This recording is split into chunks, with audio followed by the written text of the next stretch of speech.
Почитувани ученици, продолжуваме со новата лекција која бара едно правило за полесно совладување на истата.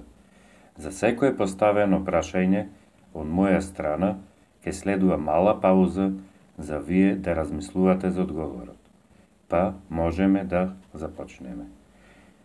Најнапред ќе повториме малку од претходниот час. Следниве реченици треба се пополнат со следните поими: 300.000 км во секунда, извори, оптички, праволиниски, сенка, сноп, вештачки и зрак. Значи, кај секоја реченица ќе треба да има по еден од овие поими. Јас ќе ги читам речениците, малку ќе запирам, а после ќе окажувам одговорот. Телата кои имитираат светлина се светлински,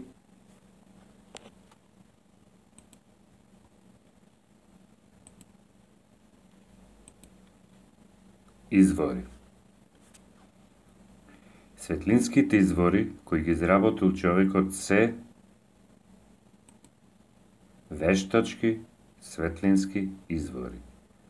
Многу тенок светлосен сноп е светлосен зрак.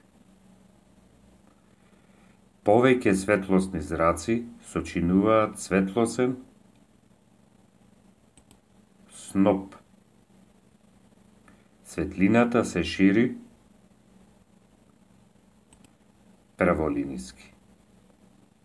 Средините низ кои се простира светлината се нарекуваат оптички средини.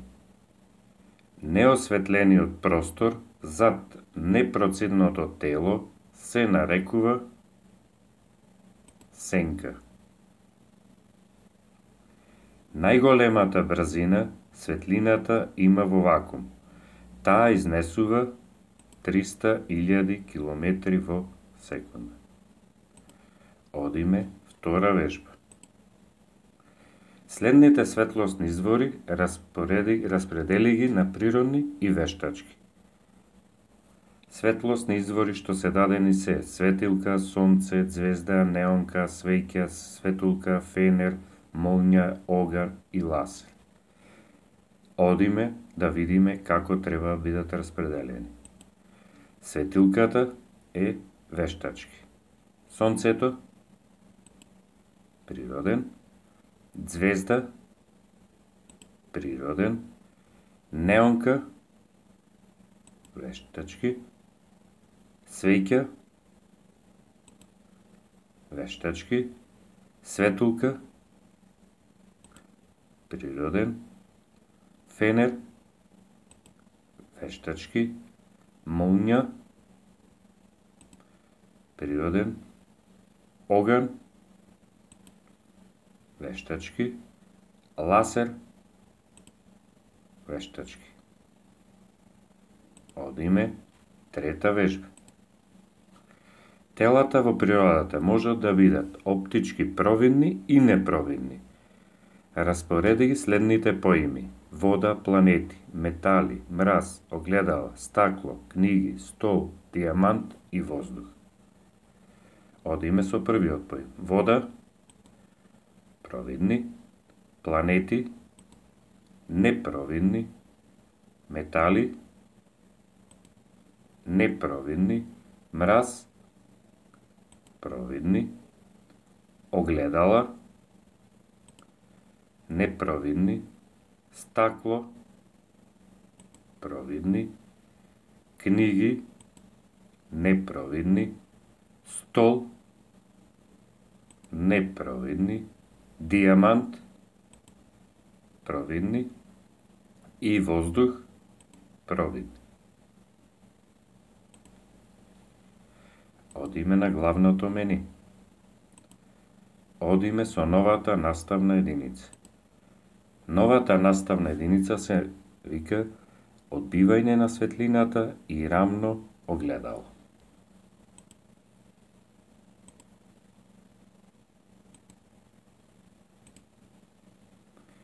Најнапред да видиме што е тоа рефлексија на светлината. Што ќе приметиме ноќно време кога се вклучени светлата од автомобилот и се движиме по автопат?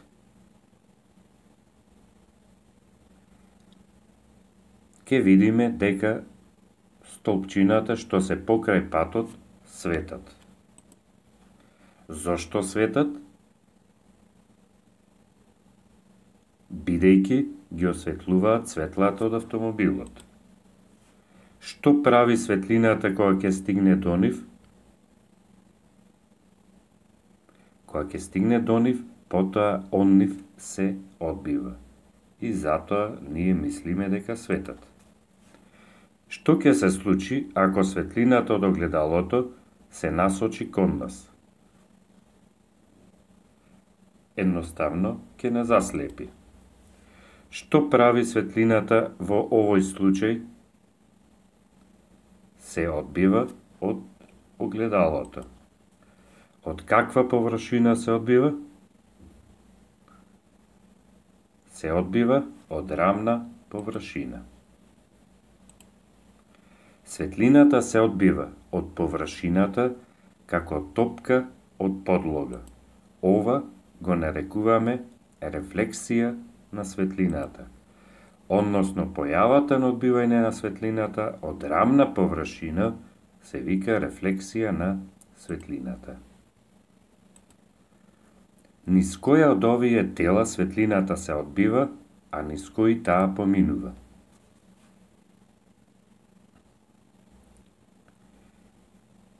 Се одбива од каменот и земјата, а поминува низ водата, стаклото и мразот. Дали каменот, земјата и дрвото целата светлина ја одбиваат? Низ каменот, земјата и дрвото поголем дел од светлината се впива, а помал дел се одбива. Дали низ стаклото, водата и мразот целата светлина поминува? Низ стаклото, водата и мразот поголемиот дел од светлината поминува, а помал дел се одбива. Појавата кога телата потполно ја впиваат светлината се вика апсорпција, додека појавата при која светлината потполно поминува низ телата се нарекува транспаренција.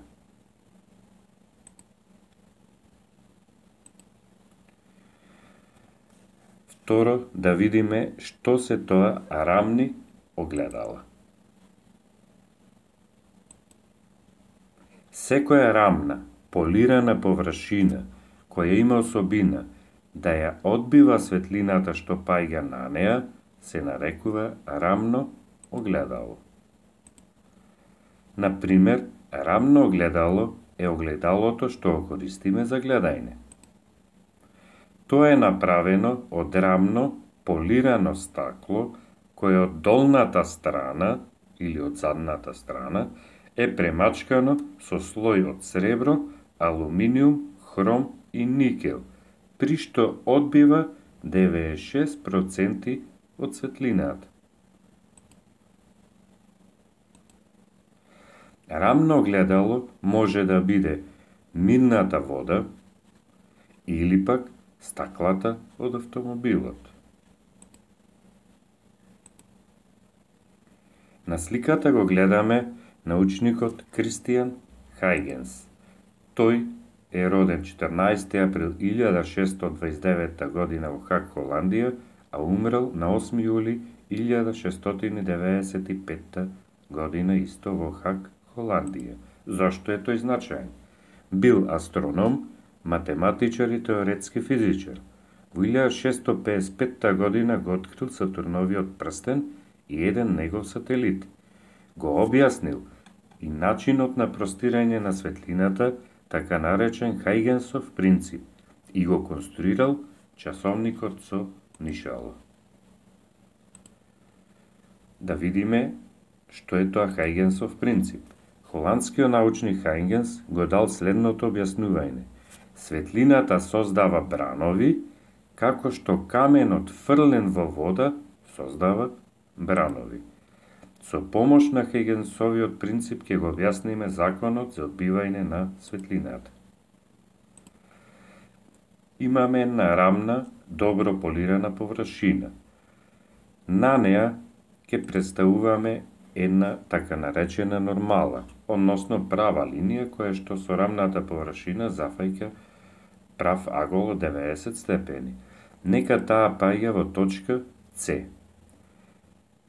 Зракот кој што упаѓа во точката С, ќе го викаме упаден зрак и ќе го означуваме со S1. Упадниот зрак и нормалата градат агол алфа, кој што ќе го наречеме упаден агол. Од точка С, зракот што упаднал се одбива. Овој зрак се вика одбиен или одбивен зрак, означен е на сликата со S. Аголот што го гради одбиениот зрак и нормалата, ќе го означиме со бета. И тој агол ќе го викаме одбивен или одбиен агол. Упадниот агол, кога се упаѓа врз рамна површина, тоест упадниот зрак кога упаѓа на рамна површина и аголот што го гради, секогаш што е упаден агол е еднаков со одбиениот агол, односно алфа е еднаков со бета. Законот за одбивање на светлината гласи: упадниот агол е секогаш еднаков на одбиениот агол. И упадниот зрак, нормалата и одбиениот зрак лежат во иста рамнина. Ова може да се демонстрира со Хартлова плоча.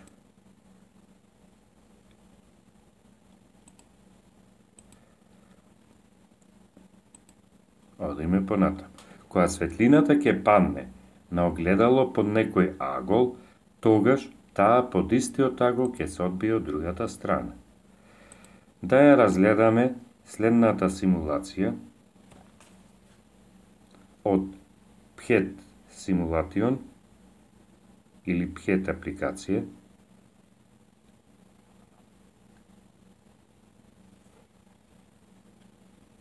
Значи, овие се апликации каде што имате интерактивни симулации.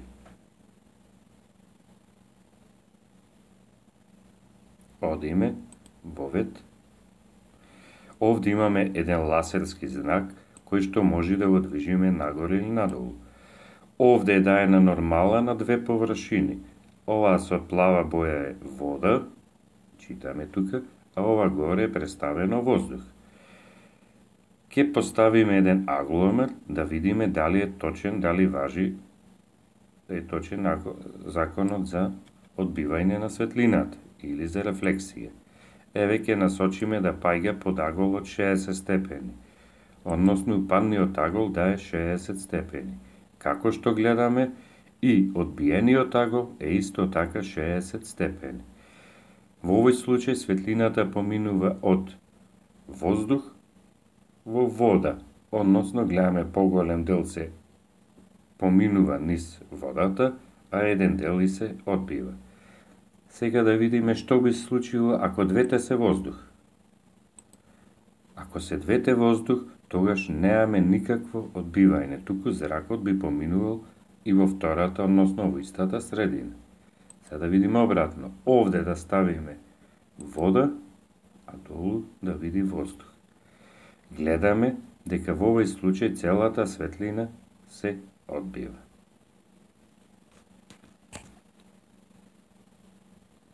Одиме понатаму со презентацијата.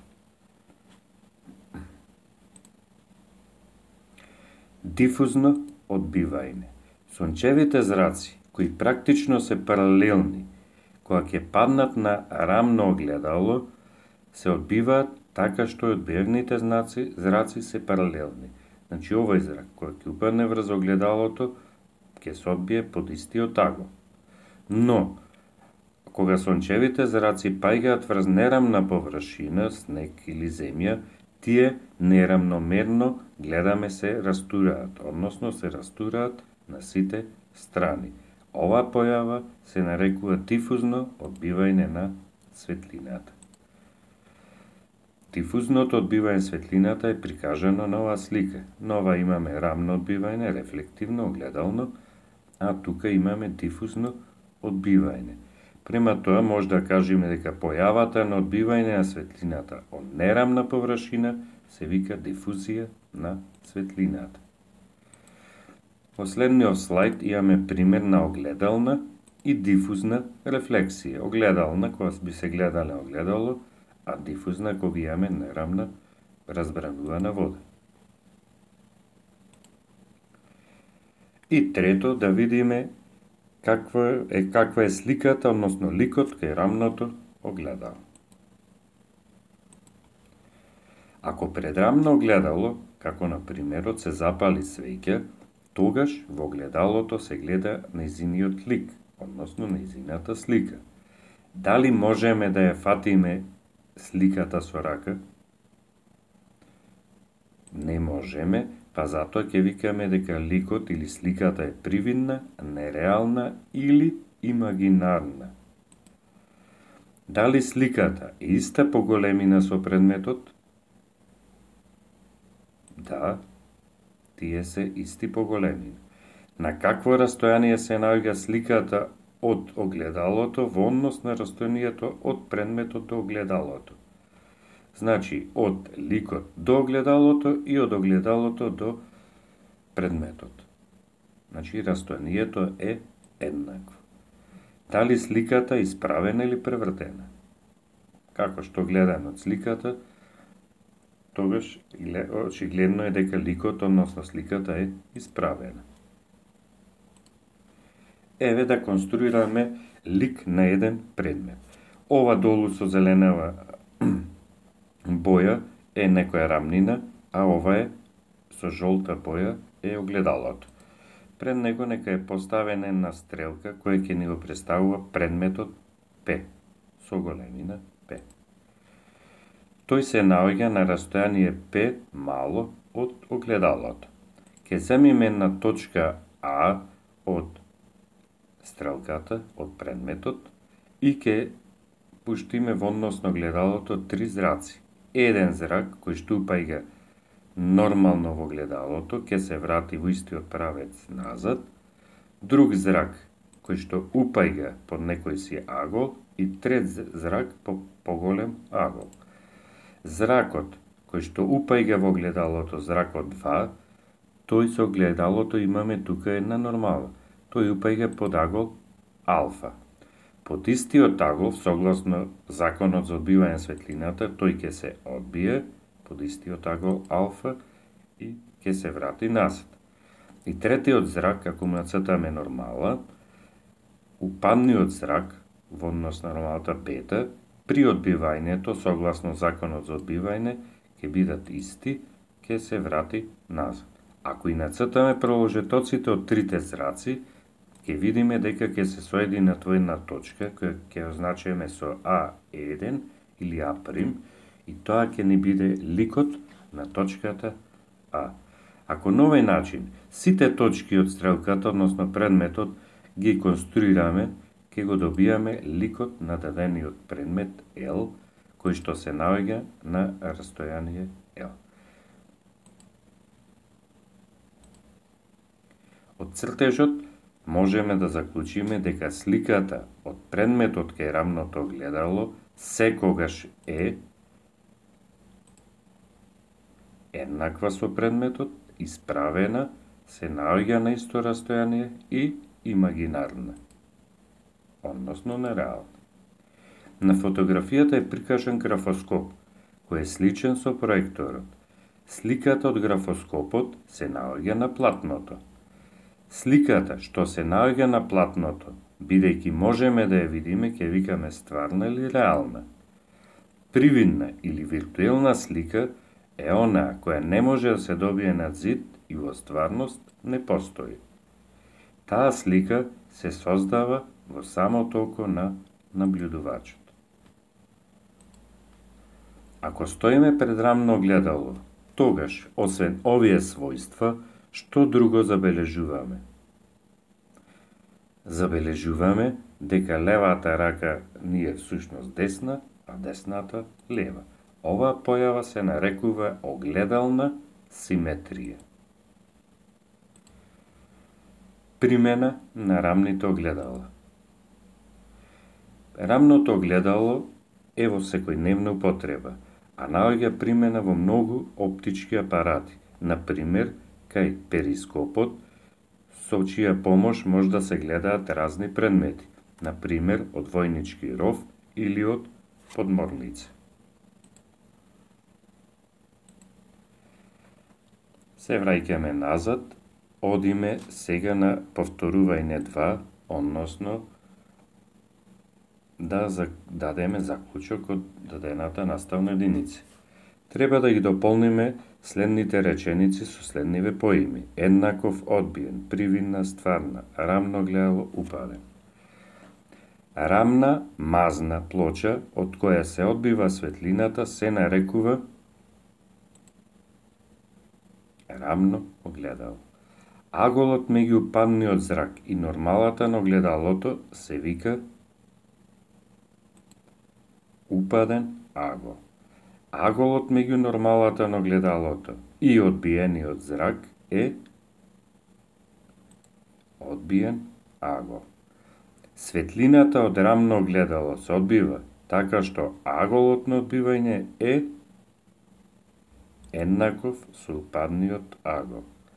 Сликата која настанува во окото на набљудувачот се нарекува привидна или виртуелна слика. Сликата која можеме да ја видиме со проекторот се нарекува стварна или реална слика. Одиме вежба 2. Да се пречката грешниот одговор. Сликата во рамно огледало е. Одиме со првиот. Еднаква поголемина со предметот. Дали е точно? Да. Поблиска до огледалото отколку телото. Дали ова точно? Не. Привидна или виртуелна? Да. Значи само под Б е неточен одговор. Од чаша до рамно огледало има 20 см. Колку има од огледалото до сликата на чашата? Сликата на чашата од огледалото далечена исто 20 см, бидејќи мора да се наоѓаат на исто растојание. Дете со висина од 160 см стои пред рамно огледало. Колку изнесува висината на неговата слика во огледалото? Сликата од детето во огледалото изнесува исто 160 см, бидејќи мора да се еднакви со предметот. Одиме трета вежба. На цртежот се наоѓа дрво и неговата слика во перископ. Заокружи 3 поими кои опишуваат сликата на дрвото. Сликата е стварна или привидна? Привидна. Исправена или превртена? Исправена. Намалена, зголемена или еднаква со предметот? Еднаква со предметот. Одиме. Крај.